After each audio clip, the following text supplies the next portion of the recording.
Hi hello and welcome back to my channel Mena's lifestyle. எல்லோரும் எப்படி இருக்கீங்க? நாங்கள் எல்லாருமே ரொம்ப நல்லாயிருக்கோம். நம்ம சேனலில் சப்ஸ்கிரைப் பண்ணியிருக்க சப்ஸ்கிரைபர்ஸ் எல்லாத்துக்குமே என்னோட மனமார்ந்த நன்றிகள். இப்போ தான் என்னோட வீடியோவை நீங்கள் ஃபஸ்ட் டைம் பார்க்குறீங்கன்னா இந்த வீடியோ ஃபுல்லாக பார்த்துட்டு பிடிச்சிருக்கு அப்படின்னா மட்டுமே சப்ஸ்கிரைப் பண்ணுறதுக்கு கன்சிடர் பண்ணுங்கள். இனி வீடியோக்குள்ளே போகலாம். ஊருக்கு போயிட்டு வந்ததுக்கப்புறமா எடுத்த கொஞ்சம் கிளிப்பிங்ஸ், அதுக்கப்புறம் ரீசெண்டாக எடுத்தது ரெண்டையுமே மர்ஜ் பண்ணி ஒரு விலாகாக உங்களுக்கு ஆட் பண்ணியிருக்கேன். ஸோ இதுதான் வீடியோவாக இருக்க போகுது. தம்ப்நெயிலே பார்த்துருப்பீங்க. அதனால இன்ட்ரெஸ்ட் இருக்குது அப்படின்னா மட்டும் தொடர்ந்து பாருங்கள், இல்லைன்னா தாராளமாக நீங்கள் ஸ்கிப் பண்ணிக்கலாம். டூர் முடிச்சுட்டு வீட்டுக்கு வந்து அந்த அன்னைக்கு நைட்டே பார்த்தீங்கன்னா மிட் நைட்டுக்கு மேலே எழிலுக்கு கொஞ்சம் ஃபீவர் வந்துச்சு. அதுக்கப்புறம் அப்படியே அடுத்த நாள் ஃபுல்லாகவுமே இருந்தது. அதனால பெருசாக இந்த சூட்கேஸ் எல்லாம் கூட நான் எடுத்து வைக்கவே இல்லை. பசங்களோட ட்ரெஸ் எல்லாம் ஒரு சூட்கேஸில் இருந்துச்சு, எங்களோடதெல்லாம் இன்னொரு சூட்கேஸில் இருந்தது. ஆனால் அங்கே டூர் முடிச்சுட்டு கிளம்பும் போதே என்ன பண்ணிட்டேன், அழுக்கு துணி எல்லாத்தையுமே ஒரு சூட்கேஸ்க்கு மாற்றிட்டேன்.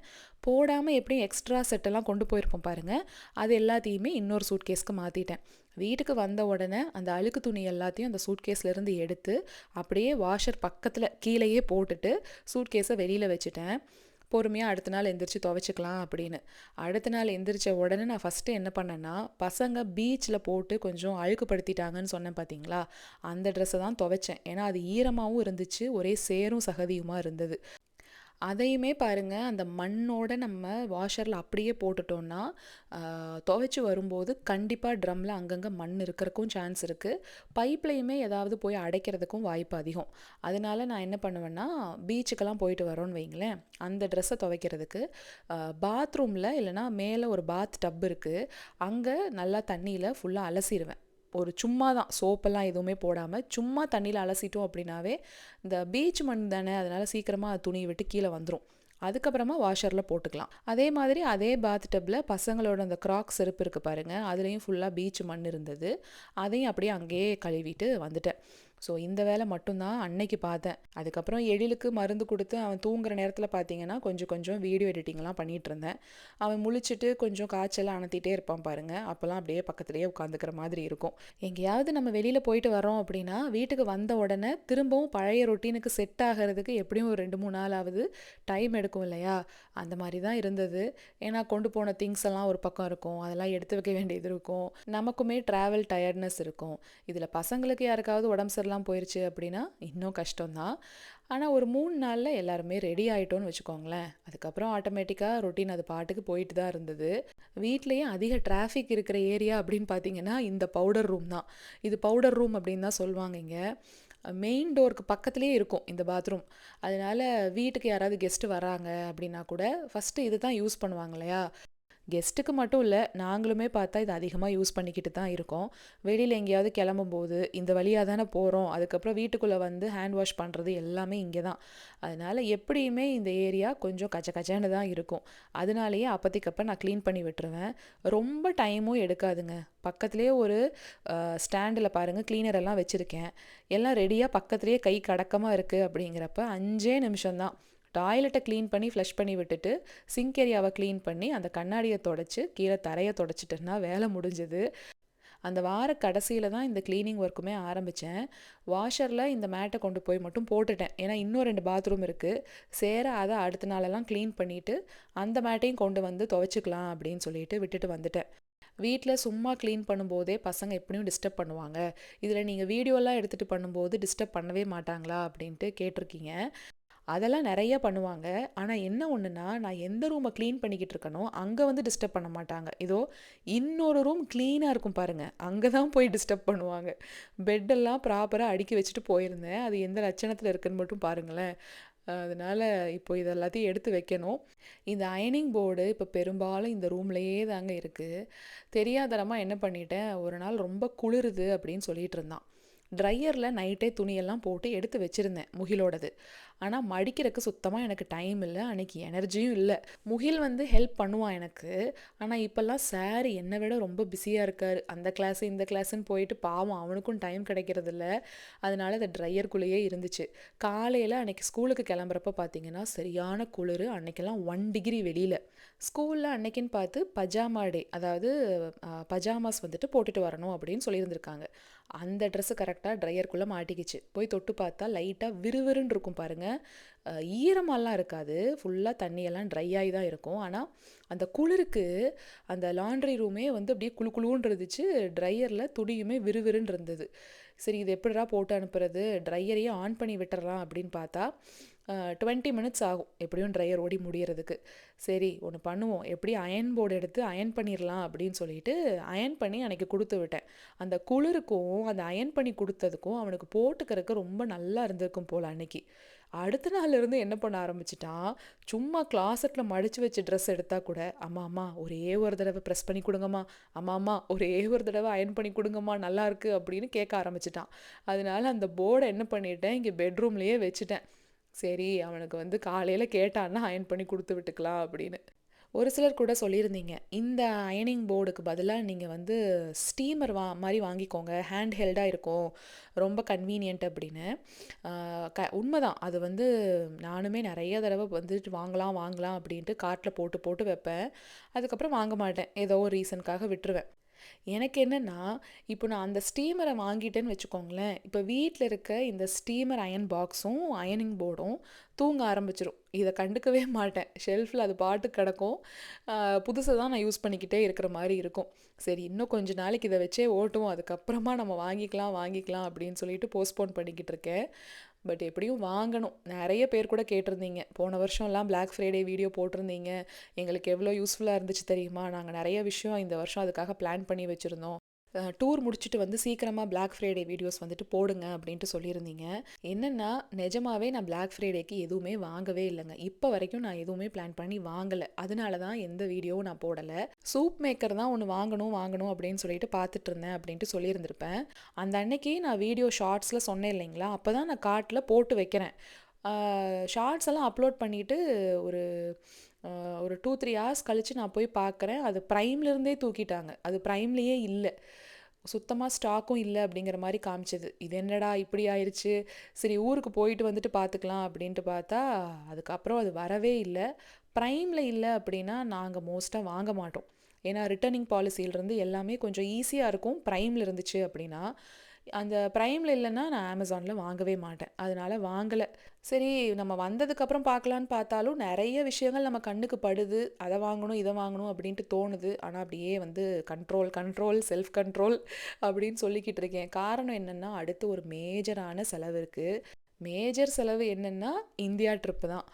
இப்போவே டிசம்பர் கடைசி ஆயிடுச்சு, இனி மே மாத கடைசியில் இந்தியா போகிற மாதிரி இருக்கும். ஜூன் ஜூலை 2 மாதம் அங்கே இருந்துட்டு எப்போ போல் ரிட்டன் ஜூலை கடைசி வந்துடுவோம். டிக்கெட்ஸ் எல்லாம் கண்ணா பின்னான்னு இருக்குங்க விலை. இந்த தடவை எழில்குட்டிக்கும் சேர்த்து டிக்கெட் போடணும். ஸோ 4 பேருக்கு டிக்கெட் காசு ஆகும். மீல்ஸுக்கு மட்டும் நம்ம பே பண்ணுற மாதிரி இருக்கும். 2 வயசு வரைக்கும் குழந்தைங்களுக்கு டிக்கெட் இல்லை அப்படின்னாலும் ஃப்ளைட்டில் சாப்பாடு கொடுக்குறாங்க இல்லையா, அதுக்கு வந்து நம்ம பே பண்ணணும். ஸோ இந்த சார்ஜ் தான் இருந்துச்சு 2 வயசு வரைக்கும். 2 வயசுக்கு அப்புறமா எப்பவும் போல் எல்லாருக்கும் டிக்கெட் எடுக்கிற மாதிரி தான் குழந்தைங்களுக்கும் நம்ம டிக்கெட் எடுக்கணும். ஸோ அது ஒரு மேஜரான செலவு. அதுக்கப்புறம் ஊருக்கு போகும்போது எப்படியும் ஏதாவது 1-2 விஷயங்கள் நம்ம வாங்குற மாதிரி இருக்கும் பாருங்கள்.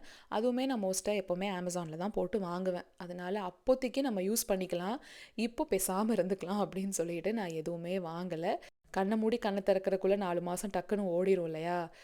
ஆனால் ஒரு சூப்பரான டீல் வந்துச்சுங்க. நான் சொல்லலான்ட்டே இருந்தேன், நான் எப்படி மறந்தேன்னு தெரில. இந்த குவிசினாட்டோட ஏர் ஃப்ரையர் அப்படின்னு சொல்லிட்டு அந்த அவன் டைப்லேயே இருக்கும். நீங்கள் வந்து கவுண்டர் டாப்பில் ஒரு மினி அவன் மாதிரி தான் இருக்கும். ஏர் ஃப்ரையர்னால் அந்த பேஸ்கெட் மாதிரி புல் பண்ணுவோம் பாருங்கள், அந்த டைப் இல்லாமல் அவன் டைப்லேயே இருக்கும். குட்டி அவன் மாதிரி க்ரில் பண்ணிக்கலாம், நம்ம டோஸ்டர் மாதிரி யூஸ் பண்ணிக்கலாம், பேக் பண்ணிக்கலாம், அந்த மாதிரி குட்டி அவனோடு இருக்கும். ஆனால் அது வந்து பாருங்கள் சூப்பரான டீலில் வந்துச்சு. ஒரு ஃபஸ்ட்டு $110 அப்படி காமிச்சது. ஒரிஜினல் ப்ரைஸ் வந்து 140 அப்படின்னு போட்டிருந்தாங்க. நான் வந்துட்டு சரி அது சும்மா கூட போடுவாங்க, நம்ம வெயிட் பண்ணி பார்க்கலாம் அப்படின்னு பார்த்தா $95 இறங்குச்சு. ஓ சூப்பர், $95 வந்திருக்கு, இன்னும் கொஞ்சம் நம்ம வெயிட் பண்ணலாம் அப்படின்னா அடுத்த நாளே அது அன்அவைலபிள் ஆயிடுச்சு. நான் அப்போ அங்கே டூரில் சுற்றிக்கிட்டு இருந்தேன். சரி இப்போ நம்ம பார்த்து என்ன பண்ண போகிறோன்ட்டு விட்டுட்டேன். ரூமுக்கு வந்ததுக்கப்புறம் திரும்ப போய் செக் பண்ணி பார்க்குறேன், $150 காட்டுச்சு. ஐயோ என்னடா $150 போயிடுச்சு அப்படின்ட்டு இருந்தது. சரி ஊருக்கு போய் சைபர் மண்டேயில் கூட பிளான் பண்ணிக்கலாம் அப்படின்ட்டு வந்தால் $140 அப்படின்னு காமிச்சிது. அதுக்கப்புறம் திரும்பவும் அன்அவைலபிள் ஆயிருச்சு. அதுக்கப்புறம் தான் நினச்சேன், நம்ம மைண்டை ஃபிக்ஸ் பண்ணிட்டோம், இந்த வருஷம் எதுவும் வாங்க வேண்டாம், ஊருக்கு போகிறப்ப நம்ம பார்த்துக்கலான்னு சொல்லிட்டு விட்டோம். அதனால நமக்கு எதுவுமே இந்த வருஷம் அமையல, அது அப்படியே இருந்துட்டு போகட்டும், தேவையில்லாமல் போய் எதையும் செக் பண்ண வேண்டாம் அப்படின்னு சொல்லிட்டு நான் விட்டுட்டேங்க. இது வந்து இந்த கிறிஸ்மஸ் ட்ரீ கீழே போடுற அந்த ஸ்கர்ட், ஓகேங்களா? கிறிஸ்மஸ் ட்ரீ எல்லாரும் வச்சாச்சு, நாங்கள் தான் கடைசி இருக்கிறதுலையே. இந்த வருஷம் என்ன பண்ணேன்னா, கீழே லிவிங் ரூம்லையே வச்சுக்கலாம் அப்படின்னு சொல்லிட்டு பிளான் பண்ணேன். ஏன்னா மேலே அந்த பெட்ரூம் ஃபுல்லாகவே அப்சைட் டவுனாக தான் இருக்குது. நான் ஊருக்கு போகிறேன் அப்படின்னு சொன்னேன் பாருங்கள் அடுத்த வருஷம். அதனால அந்த ரூமில் இருக்க ட்ரெஸ்ஸு அது எல்லாத்தையும் கொஞ்சம் களைச்சி போட்டு வச்சுருக்கிறதுனால அந்த ரூம் வந்து அப்பீலிங்காகவே இல்லை. அங்கே போய் கிறிஸ்மஸ் ட்ரீ வைக்க வேண்டாம் அப்படின்னு சொல்லிட்டு நான் கீழே கொண்டு வந்துட்டேன். இதெல்லாம் ஞாபகம் இருக்குங்களா? நான் டாலர் ட்ரீ போயிருந்தப்போ உங்களுக்கு நான் காமிச்சிருந்திருப்பேன். அங்கே அப்போ வாங்கினது தான். அது எல்லாத்தையுமே அந்த ஸ்டாப்லர் பின்னெல்லாம் ஒட்டி வச்சுருக்காங்க. அது எல்லாத்தையும் எடுத்துகிட்டு மாட்டி விட்டுக்கலாம் அப்படின்னு சொல்லிட்டு எடுத்துகிட்டு வந்தேன். பழைய ஆர்னமெண்ட்ஸுமே கொஞ்சம் இருக்குது. ஆனால் அதில் ஒரு சிலதெல்லாம் உடஞ்சி போயிருச்சு. அதனால் உடஞ்சது எல்லாத்தையும் டிஸ்கார்ட் பண்ணிவிட்டு நல்ல கண்டிஷனில் இருக்கிறத மட்டும் வச்சுக்கிட்டு கூட கொஞ்சம் புதுசையும் சேர்த்து மாட்டி விட்டுறலாம் அப்படின்ட்டு தான் எடுத்துகிட்டு வந்தேன். இந்த ஆர்னமெண்ட்ஸ் வந்து போடுறோம் பாருங்கள், இந்த டைமில் மட்டும் பசங்களை கூப்பிடலாம் அப்படின்ட்டு நானும் என் வீட்டுக்காரரும் முன்னாடியே மதியமாகவே என்ன பண்ணிட்டோம், அந்த கிறிஸ்மஸ் ட்ரீ எல்லாம் செட் பண்ணி லைட்டையுமே நான் சுற்றி வச்சுட்டேன். ஏன்னா இந்த வேலை பார்க்குறக்கு தான் விடவே மாட்டாங்க. அதனால அந்த வேலையை நான் ஏற்கனவே பண்ணி ஒரு ஓரமாக அந்த ட்ரீயை வச்சுருந்தேன். கீழே வேக்யூமெல்லாம் பண்ணி மாப் பண்ணிவிட்டு அதுக்கப்புறம் செட் பண்ணிக்கலாம் அப்படின்னு. நான் அந்த ட்ரீயோட ஸ்கர்ட் அப்படின்னு சொல்லிட்டு ஒன்று காமிச்சேன் பார்த்தீங்களா? அது எனக்கு என்ன டவுட் ஆயிடுச்சுன்னா, ரொம்ப பெருசாக இருக்குமோ அப்படிங்கிற டவுட் இருந்துச்சு. ஏன்னா அது வாங்கினதுலேருந்து போடவே இல்லை. நீங்கள் போன வருஷம் வீடியோலாம் பார்த்துருந்தீங்கன்னா, நான் மேலே கொண்டு போய் வச்சுருந்தேன் பார்த்தீங்களா கிறிஸ்மஸ் ட்ரீயை. கொஞ்சம் வெளியிலேருந்து பார்க்கும்போது ஜன்னல் வழியாக தெரியணும் அப்படிங்கிறதுக்காக நான் வந்து ஒரு டீபாய், ஒரு ஸ்டூல் மாதிரி போட்டு அந்த சைட் டேபிள் ஒன்று இருந்துச்சு, அதில் தூக்கி அந்த ட்ரீயை வச்சுருப்பேன். ஸோ அந்த டைமில் நம்ம அந்த ஸ்கர்ட்டை போட்டோன்னாலும் ஒன்று தான், போடாட்டியும் ஒன்று தான், நமக்கு அது அவ்வளோவா தெரியாது, அது நல்லாவும் இருக்காது. அந்த ஸ்டூல் மேலே தானே வச்சுக்கிட்டு இருக்கோம் அப்படின்னு சொல்லிட்டு நான் விட்டுட்டு தான் அந்த ஸ்கர்ட்டை யூஸ் பண்ணாமையே இருந்தேன். இப்போ கீழே கொண்டு வந்துட்டோம் அப்படிங்கிறதுனால சரி அந்த ஸ்கர்ட்டை விரித்து போட்டு விட்டுக்கலாம் அப்படின்ட்டு தான் கட் பண்ணி ஓப்பன் பண்ணி பார்த்தா ஒரு பயம், ஐயோ ரொம்ப பெருசாக இருக்கும் போல இருக்கே அப்படின்னு. ஆனால் அது ஃபிட் பண்ணதுக்கப்புறம் உங்களுக்கு காமிக்கிறேன் பாருங்கள், கரெக்டான சைஸில் தான் இருந்துச்சு.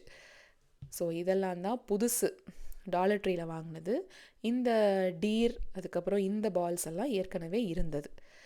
ஸ்னோமேன் வந்து எவ்வளோ க்யூட்டாக இருக்குது பார்த்தீங்களா? அதை விட டிவியில் பாருங்களேன், எனக்கு ஐயோ பார்த்துக்கிட்டே இருக்கலாம் அப்படிங்கிற மாதிரி இருந்துச்சு அந்த பேபிஸ் ஆடுறத பார்க்க.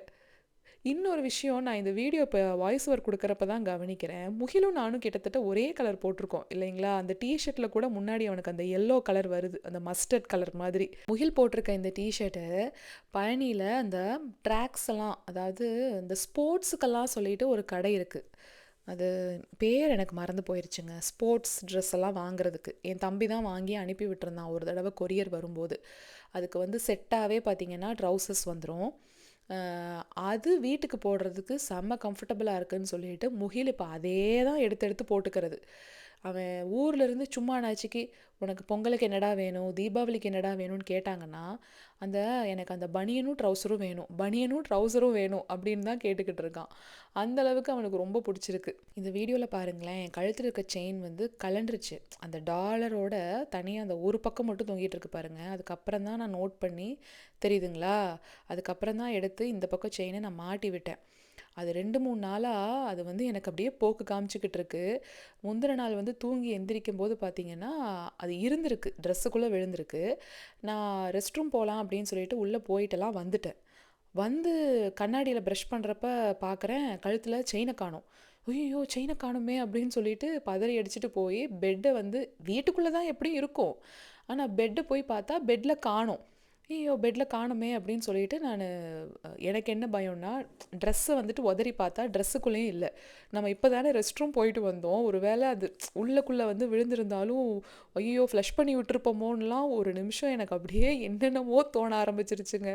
தங்கம் விற்கிற வேலைக்கு இந்த வேலை பார்த்து வச்சுருக்கிறோமேடா அப்படின்னு பதறிருச்சு. அதுவும் சின்ன செயின் வேற. பாத்ரூம்லேருந்து பெட்ரூமுக்கு வரேன், பெட்ரூம்லேருந்து பாத்ரூமுக்கு போகிறேன்.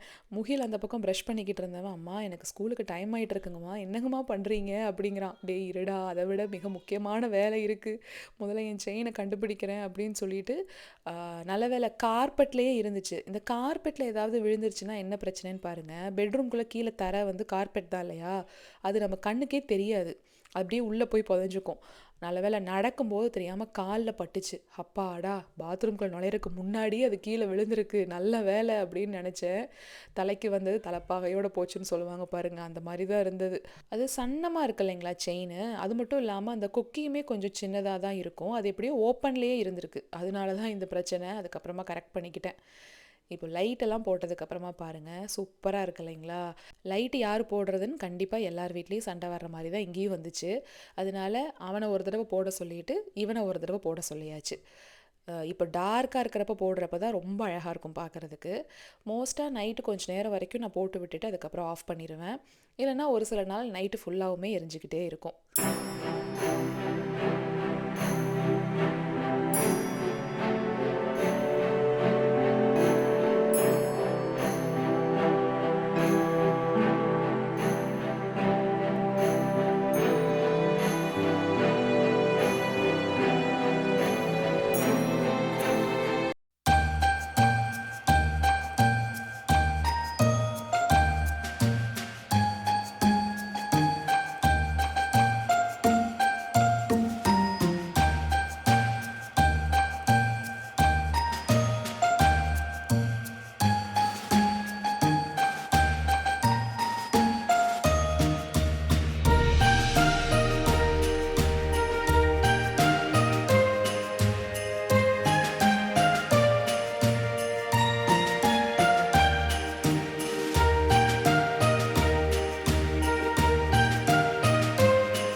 பர்த்டே விஷ் மட்டும் பார்த்துடலாங்க. சத்யா, நாகு, தன்வி இவங்க 2 பேருக்குமே இனிய பிறந்தநாள் நல்வாழ்த்துக்கள். இவங்க மட்டும் இல்லை, பிறந்தநாள் மற்றும் திருமண நாள் கொண்டாடுற அனைவருக்கும் என்னோட மனமார்ந்த வாழ்த்துக்களை சொல்லிக்கிறேன். யாரையாவது மிஸ் பண்ணியிருந்தேன் அப்படின்னா கண்டிப்பாக அடுத்த வீடியோவில் மறக்காமல் நம்ம மென்ஷன் பண்ணிக்கலாம். இந்த வீடியோவில் கடைசியில் பார்த்தீங்கன்னா அந்த டே டைமில் கிறிஸ்மஸ் ட்ரீ வந்து எப்படி இருக்கும் அப்படின்னு காமிச்சிருப்பேன். அந்த லைட்டாக வெயில் படும்போது சூப்பராக இருக்கும். இந்த ட்ரீ பக்கத்தில் நின்று ஒரு ஃபேமிலி பிக்சர் மாதிரி எடுத்துக்கலாம் அப்படின்னு சொல்லிட்டு நான் அசம்பிள் ஆக சொன்னேன் எல்லாரையும். என்னென்ன வேலை பண்ணுறாங்கன்னு மட்டும் பாருங்களேன். ஃபோட்டோ அப்படின்னாவே பசங்களுக்கு வந்துட்டு பிடிக்கவே மாட்டேங்குது. அதுலேயும் வந்து இந்த எழில் பையன் அதுக்கு மேலே வேணும்னே கண்ணை மூடிக்கிட்டு போஸ் கொடுக்குறாராம். இந்த விலாகை கொஞ்சம் சீக்கிரமாகவே முடிச்சிட்டேன் அப்படின்ட்டு நினைக்காதீங்க. உங்களுக்கு 2-3 நாளையே இன்னொரு விலாக் வந்து நான் கண்டிப்பாக போஸ்ட் பண்ணுறேன். ஏற்கனவே எடிட் பண்ணவும் ஆரம்பிச்சிட்டேன்.